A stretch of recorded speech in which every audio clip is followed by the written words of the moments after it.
The project was very important, I think, for the life of the diocese and also for our long-term stability and providing for the resources that we need to provide the spiritual direction, the spiritual activity that is, of course, at the heart of whom we are.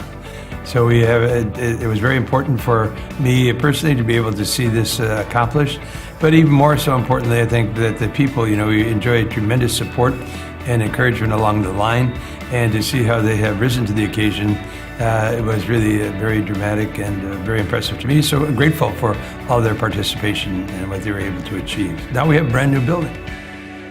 Ludwig Mies was a German refugee from Hitler's time. He came to Illinois. He was an architect, taught at Illinois State University for a while, and he is the first, historically across the world, to develop what they call the glass and steel approach to buildings. And now it's phenomenal. Everywhere you go, you see it. But he was the very first. So historically, he was important. And he did two buildings here in Des Moines, one on the Drake University campus and our building. The architecture itself might be a little bit cold, so when you come in. So we've tried to warm it up in terms of making a welcoming situation. And then, of course, we know that there's the 100 employees are the warmest, friendliest, kindest as you could possibly have. So it certainly is a beautiful historical building, but even more, it speaks to me on different levels. The very first level is that it really represents coming together of the very gifts and talents that our people have in order to have made it possible in terms of the renovation. Wonderful people, tremendously cooperative, happy people. So that was extraordinary, but diocesan representation and involvement. And then I think, secondly, that as the involvement of our own staff was very critical and key, and that they went beyond the bounds in terms of generosity. These building projects can get a little bit testy at times, but I think to the credit of our people who were involved for the construction, et cetera, so it was the best building they've ever been associated with because of the relationships that were founded and that went forward. And then finally, as we come to a kind of a conclusion, we're having 3 open houses, cutting the ribbon, doing all those things that would be the normal experience at this time. But the last one is the one that I'm happiest about, is that everybody's welcome down here. And everybody come and see, It's your house, it belongs to you. What we do here is in your behalf, and we are basically here to serve the needs of you, to bring our community together.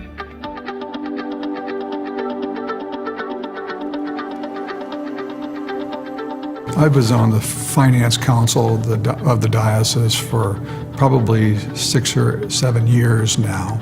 And as chair of the finance council, I got to go to the pastoral center quite often. I looked at all the good work that they were doing at the pastoral center, but also noticed the degradation of the building. When the bishop asked us to help with the restoration of the building, we said, yes, that made a lot of sense to us because of all the good work that they're doing at the diocese in support of all the different parishes around the diocese. The Catholic Charities, you look at the Foundation of Southwest Iowa, the Catholic housing, the education aspect of it, all the good work there. It needs support, and it's a great building, a great location right in the center of downtown Des Moines. Bishop said to us, think about naming, because he kind of focused on the education aspect.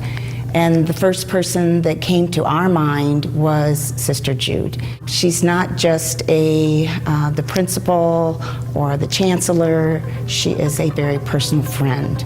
And we think the world of her. And so that's why when naming rights came up, we said, Sister Jude would be perfect. And this is so well deserved. Sister Jude is a really special place in our hearts, and we've known her for a long time, as Joyce has said. She actually started the parochial basketball league. A lot of people don't know that, and our kids have been very much involved in basketball over the years. We were part of the parochial basketball for a long time. I was the director of it, and Joyce ran all the concession stands, and so it all started with Sister Jude, and so she's been a very special place in Catholic schools. It was interesting to having the dynamic tension between the historic integrity of the building and the future functionality of the building.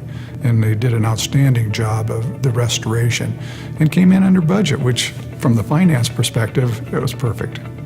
Looking at it purely from the outside, because of the expectations of maintaining the historic significance of the building and the architectural design, it didn't change dramatically looking at it.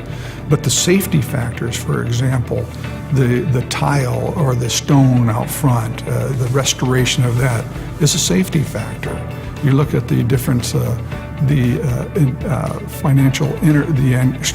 energy efficiency of the building has been improved significantly, which will help with the financial costs of it. A few of the things you'll come in and say, well, there was not a lot of change until you actually look at it. All the windows were replaced, the seals were replaced, the sewer system was replaced, the integrity of the building was decaying.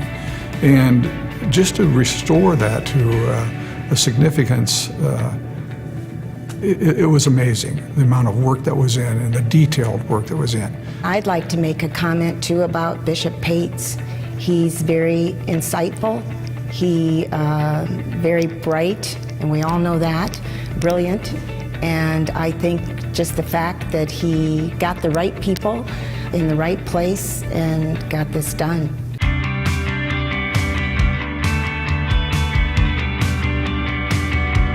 My name is Kathy Zimpelman, and my husband Larry and I have lived in the Des Moines area for 45 years. We are currently members of St. John the Apostle Catholic Church in Norwalk, and we have 3 sons.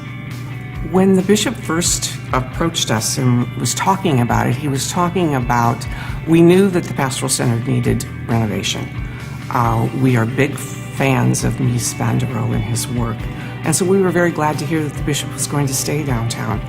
And one of the things that he said to us, which really stuck with us, was that he wanted the diocese and the church to be good neighbors to and good stewards of our downtown. And so we like that very much. And we're grateful we've had the opportunity to help bring the Pastoral Center back, because it is, in our minds, the hub of the parish. And we wanted it to stay in a place where all people could have access to the services that they have and the programs that they offer. And so we're very glad that it moved forward and that we're very close to being done. So it's exciting. It's very exciting. I know people who work there. I know their passion is real and genuine, and what they do each and every day serves all of us in the diocese, because they are the hub. They are the place where people can go if they need help, or if they need support, or if they just need education. That's one of the reasons that we wanted to support the restoration of the Pastoral Center downtown, because access is easier for a lot of people who live downtown or live on the outskirts of downtown. I like that it's there for them. That's always been important to Larry and me. And if we've been able to help in any way in that, then we're very grateful.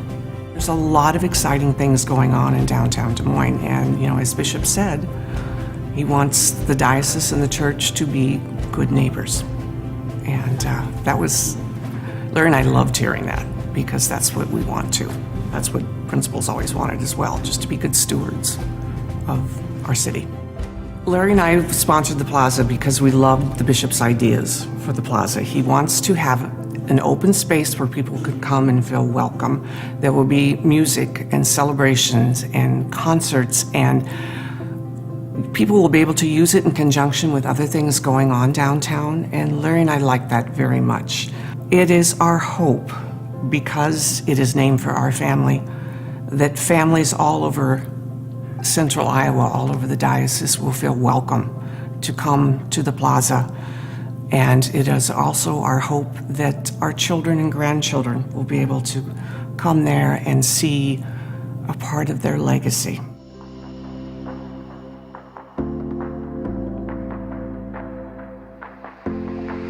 My first sentiment is of great gratitude that we've had some wonderful people participate in it.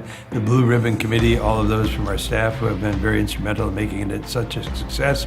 The donors, where would we be without the donors who came forward with great generosity, great support, and ongoing encouragement. So, we're a perfect group together.